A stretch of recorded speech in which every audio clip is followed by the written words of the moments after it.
Ako si Hazel Del Castillo, 35 years old, nagpuyo sa Cambaro, Mandaue City.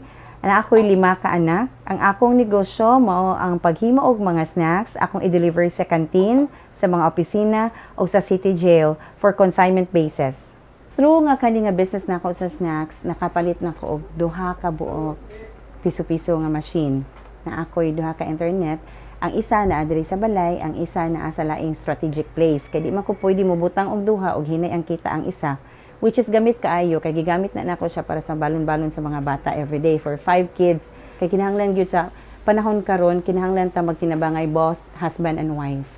Nagpasalamat kay migdako sa ACC sa gihatag nila nga training diri kanamo, cause the more mi nilang gimold sa among pagka-negosyante ug dako kayong tabang para namo nga ilaming gihatagan og opportunity para mag-go through namo pag-ayong among negosyo ug mas mulambo pa nga pag-ayo.